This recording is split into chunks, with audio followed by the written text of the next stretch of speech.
In today's video, we are going to do some calculating. Specifically, we are going to calculate formal charges on atoms. Now, you don't necessarily have to have a calculator to do these calculations, but if you feel more comfortable grabbing your calculator, go ahead and do so, and we will get started. The formal charge on an atom is the hypothetical, and I want to underline hypothetical here, is the hypothetical charge the atom would have if the electrons and the bonds are distributed evenly. So we are creating assumptions here that the electrons, again, are distributed evenly, which is why I emphasize this is a hypothetical charge. Now, what formal charge does not do is it doesn't take into account the difference in electronegativity of atoms. So again, it's going to emphasize this equal sharing of electrons. So what it's doing is it's really emphasizing the covalent nature of bonds as opposed to something like determining oxidation state, which is going to emphasize the ionic nature of the bond. So again, we have these models, and it's helpful to use both because every model is going to have its strengths and its weaknesses. So why do we calculate the formal charge anyway? And the reason we calculate formal charge is it's going to help us in our Lewis structures to determine the most probable structure. But before we determine a most probable structure, let's first just learn how to calculate formal charge. So here is the equation for calculating formal charge. You can see it's pretty simple, which is why you may or may not want your calculator. Step 1 for calculating our formal charge is we're going to count the number of valence electrons in the neutral atom. So this is our value for V. This is what you get from the periodic table. Step 2 is we're going to count the number of electrons in lone pairs on the atom. This is where we're going to need our Lewis structure because we need to know how it's bonded. This value is our value of N, which is right here. Then we are also, again, still using our Lewis structure, we're going to count the number of electrons in the bonds to the atom in question.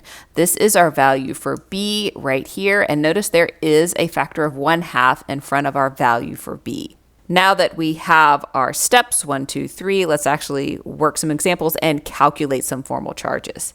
So I have kept my equation for my formal charge. I'm keeping our steps here. Once we have calculated a few formal charges, then we're going to use it to determine our best structure. One of the best and most classic examples of using formal charges is to take a look at carbon dioxide.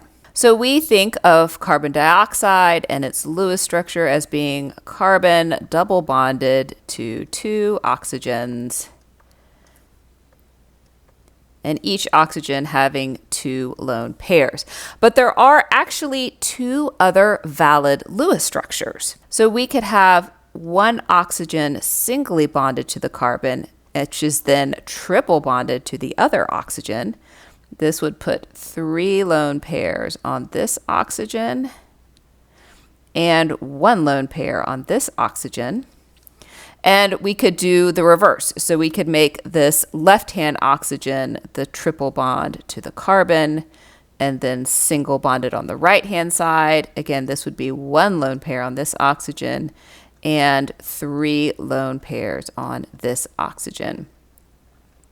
Of course, these 3 structures are resonance structures. Let's calculate the formal charge on each of these atoms. To keep ourselves organized, I'll call this structure 1, structure 2, and structure 3. So starting with structure 1, and I'll start with this leftmost oxygen. My value for V is simply the number of valence electrons in the neutral atom. So oxygen has 6 valence electrons. My value for N is simply my lone pairs on this oxygen. Now, in this case, I have 3 pairs of lone pairs, which makes 6 lone pair electrons. Finally, I need my value for B. This is how many electrons are in the bonds on this atom.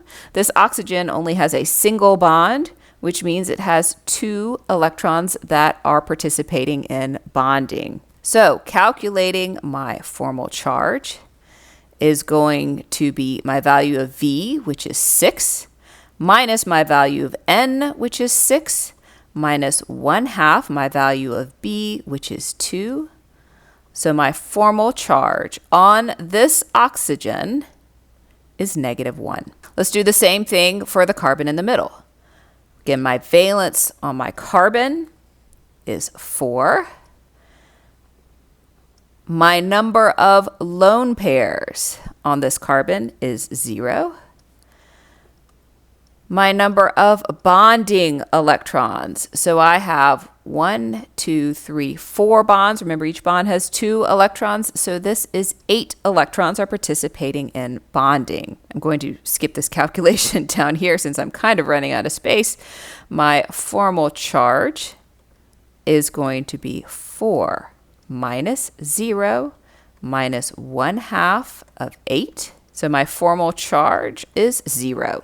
And coming down underneath, I'll do this right-hand oxygen down here.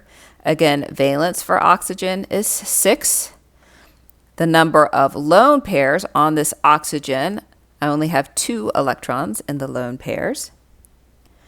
My number of bonding electrons on this oxygen has a triple bond. So my value for B is 6. So my formal charge is 6 minus 2 minus 1/2 of 6. So my formal charge is equal to +1. Let's put these formal charges a little closer to the atom. So the formal charge on this left oxygen is -1. The formal charge on the carbon is 0. And on this right oxygen is +1. Let's do the same thing on structure 2. Now we'll move a little faster here because hopefully this is starting to become routine. Again, valence on this leftmost oxygen is 6. N is equal to 4. B is also equal to 4. So my formal charge is 6 minus 4 minus 1/2 of 4. So my formal charge on this oxygen is 0. Let's do the same thing for the carbon in the middle.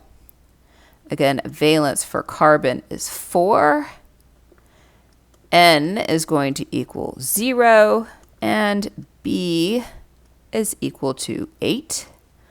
So coming on down here, my formal charge is equal to 4 minus 0 minus 1/2 of 8, or I get a formal charge of 0. Now, for this right-hand oxygen, the calculation is exactly the same as the left-hand oxygen, so we don't have to actually write this down. We know the formal charge on that oxygen is going to be 0. So again, let's put our formal charges a little closer to the atom. So the formal charge on this oxygen is 0, the carbon is 0, and of course this oxygen is identical, it's also 0. Now we actually don't have to do any calculations for this structure number 3 because you can see we've actually already done this calculation. So an oxygen has a single lone pair and a triple bond. You can see this was in structure 1 right here. So the charge on this oxygen is going to be +1. The carbon, when it has a triple bond and a single bond, again, just like the carbon in structure 1, its formal charge is 0. And this oxygen here with 3 lone pairs and 1 single bond is exactly like this oxygen over here on the left. So my formal charge is -1. This is often the case, especially when you're comparing resonance structures, that you'll only have to do a couple calculations and then you'll find that your calculations are just repeating. Now for the final step, we're going to use these formal charges to determine the structure or the best structure. Now in the case of carbon dioxide, we already know that the best structure is going to be 2, but why? And that's where the formal charges come in. So there are a couple criteria that we're going to use. The first is the best structure is the one where all the formal charges are 0. So you can see in structure 2, we have this. All of the formal charges are 0. Now, this is not always the case for all Lewis structures. So what do you do when you can't draw a Lewis structure where all the formal charges are 0? Well, your best structure is going to have formal charges as close to 0 as possible. You just want to maximize how many atoms have a formal charge of 0. Now, there's also another thing that you can look at. So maybe you've maximized your number of zeros, but you can say put a negative charge on either an oxygen or a fluorine. Well, in that case, if you've got a negative charge, you're going to place it on the most electronegative atom. So if you're comparing having a negative charge on oxygen versus having a negative charge on fluorine, again, knowing your periodic table trends, fluorine is more electronegative than oxygen. So the best structure is going to have that negative charge on the fluorine. So while formal charge is a very simple calculation, again, it is a great tool to help us determine which Lewis structure is most likely, is most stable, is what we call best. And of course, in the case of carbon dioxide, like we already knew, it is this carbon with 2 double bonds to oxygen. But now we know why. It's because all of our formal charges are 0 in this structure. So now you can go forth with or without your calculator, calculating formal charges and determining best structures for Lewis structures. I hope you found this video helpful, and thanks so much for watching.